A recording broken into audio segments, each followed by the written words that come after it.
Ako si Berting, Berto kung tawagin ng mga kainuman, isang welder na nasanay sa init ng bakal at sa amoy ng sunog na pintura.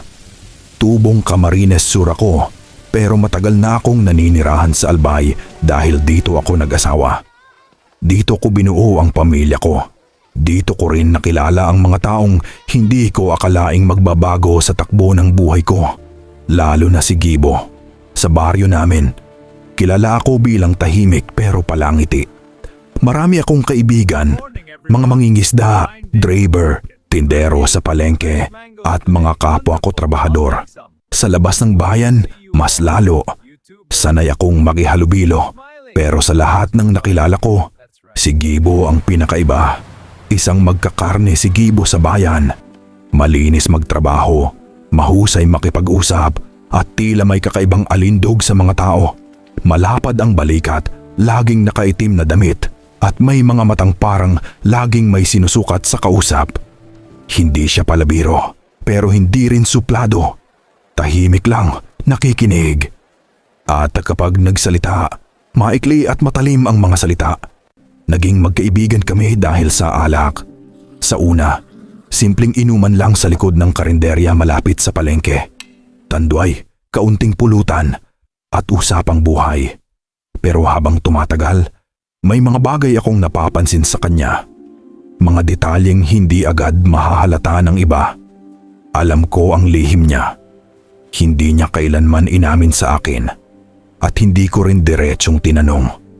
Pero may mga katotohanang hindi na kailangang bigkasin. Nakikita ko sa paraan ng paglakad niya kapag malapit na ang hating gabi. Nararamdaman ko sa biglang paglamig ng hangin kapag dumarating siya. At higit sa lahat, alam ko dahil nasaksihan ko, si Gibo ay isang aswang.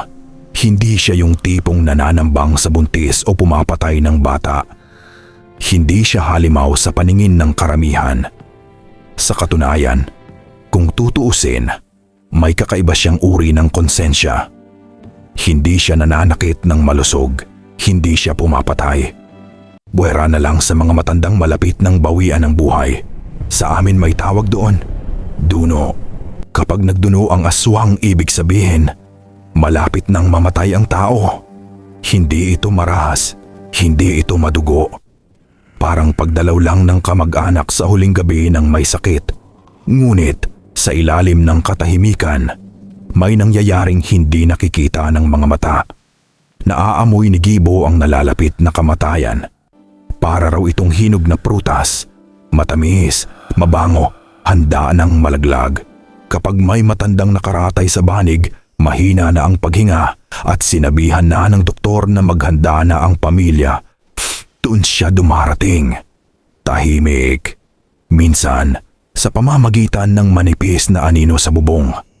Minsan, sa pagdikit sa dingding na parang butik. At minsan, sa pagdaan sa pagitan ng mga kawayan sa likod ng bahay. Dinidilaan niya ang balat ng matanda. Hindi ito nararamdaman ng biktima. Parang malamig na hangin lang na dumampi sa balat. Minsan, sinusugatan niya ng bahagya singliit ng kagat ng langgam upang matikman ang dugo. Hindi ito masakit. Hindi ito halata. Sa umaga, makikita na lang ang maliit na marka at iisipin ng pamilya na gasgas lang sa pag-ikot sa banig. Pagkalipas ng 1 o 2 araw, mamamatay ang matanda. Hindi dahil pinatay siya ni Gibo, kundi dahil tapos na talaga ang oras niya. Iyon ang sinasabi ko sa sarili ko noon. May isang gabi, inaya ko si Gibo sa inuman kasama ang iba kong tropa sa barangay. Fiesta noon sa kabilang purok. May videoke, may lechon, may sayawan sa covered court. Pero nang maramdaman ko ang pagdating ni Gibo, biglang nag-iba ang pakiramdam ko. Parang may malamig na tubig na ibinuhos sa batok ko. Hindi siya tumuloy. Nakita ko siya sa dulo ng daan, nakatayo sa ilalim ng poste ng ilaw. Hindi siya lumapit. Tumalikod siya at naglaho sa dilim. Alam kong ayaw niya ng maraming tao kapag nakikipag-inuman. Ayaw niya ng mata ng iba. Ayaw niya ng ingay na hindi niya kontrolado. May mga bagay siyang iniiwasan, kalamansi, walis tingting at mga sanggol na bagong silang. Takot siya sa kalamansi. Minsan, sinubukan ko. Naglagay ako ng kalamansi sa lamesa habang kami lang dalawa ang umiinom. Hindi siya agad nakaupo. Nakatingin lang siya sa maliit na berdeng prutas na parang may buhay. Hindi siya nagsalita. Kinuha ko ang kalamansi at inilagay sa bulsa ko. Doon lang siya umupo.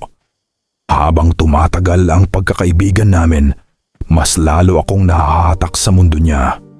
Hindi ko alam kung dahil sa curiosity o dahil sa kakaibang thrill na dala ng lihim na iyon. Parang may tinatapakan akong manipis na yelo at sa ilalim ay malalim na tubig. Isang beses, nagyaya siya. May fiesta raw sa isang isla malapit sa baybayin ng Albay. Hindi ko nababanggitin kung saan. Sabi niya, masaya raw doon. Maraming tao, maraming babae. Ngunit hindi kami sumakay ng bangka. Lumipad kami. Hindi ko alam kung anong puwersa ang nag-udyok sa akin na pumayag. Siguro dahil sa alak, siguro dahil sa tiwala. O baka dahil gusto kong makita mismo ang katotohanan. Nang mag-iba ang anyo niya, ang mga buto niya ay parang gumagalaw sa ilalim ng balat. Ang likod niya ay umumbok, ang mga daliri humaba, at ang balat niya ay naging kulay abo, parang abo ng sinunog na kahoy. Sumakay ako sa likod niya.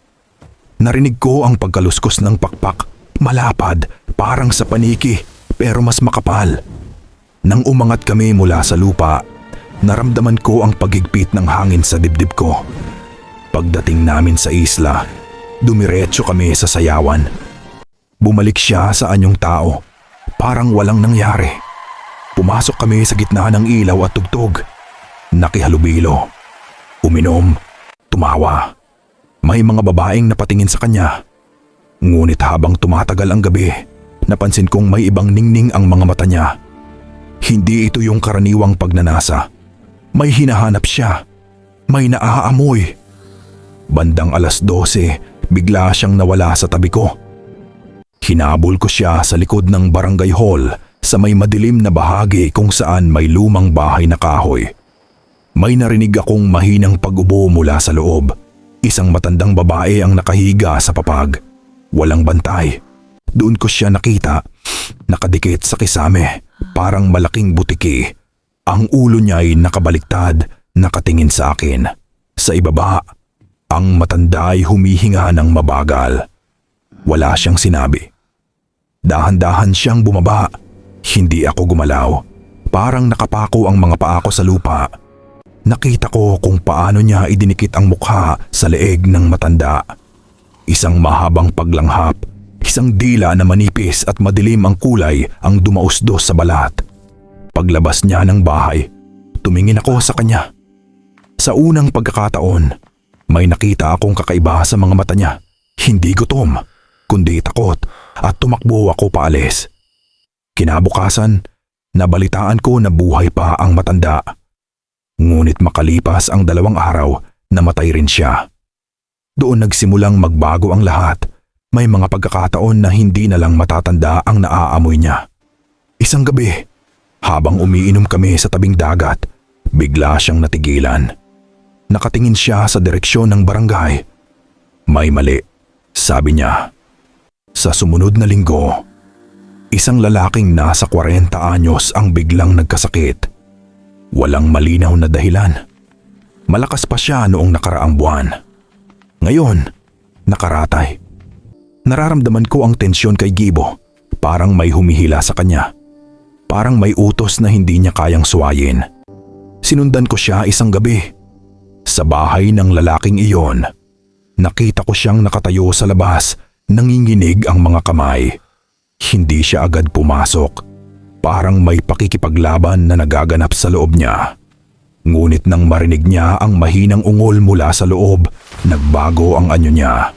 Sa sandaling iyon, naintindihan ko. Hindi siya ang pumipili. May mas matanda at mas madilim na bagay na pumipili para sa kanya. Habang nakadikit siya sa dingding ng bahay, may naramdaman akong presensya sa likod ko. Isang anino na mas malaki kaysa sa kanya. Walang malinaw na hugis. Parang usok na may sariling isip. Hindi na sapat ang mga malapit ng mamatay. Kailangan na ng mas marami. Umalis ako roon nang hindi niya ako napapansin. Kinabukasan, hindi na siya nagpakita sa palengke. Sarado ang pwesto niya. May balita na may natagpuang bangkay sa gilid ng ilog. Hindi matanda, hindi may sakit. Isang binata, may maliit na sugat sa leeg. Walang dugo sa paligid. Mula noon, hindi ko na muling nakita si Gibo. Pero tuwing hating gabi, kapag naririnig ko ang mahinang pagaspas sa bubong ng bahay namin dito sa Albay, bumabalik ang lamig sa batok ko. At minsan, kapag may nakaratay na may sakit sa barangay at may maliit na sugat na hindi maipaliwanag, napapaisip ako kung siya ba iyon o kung may mas masahol na ang pumalit sa kanya. Isang malaking shoutout sa ating mga taga-subaybay sa nakaraan video. Inslove 07 mula sa Cebu City. At lalo na kay Tita Sareno na hindi nakakalimot at laging nakaabang sa video ko. Salamat po.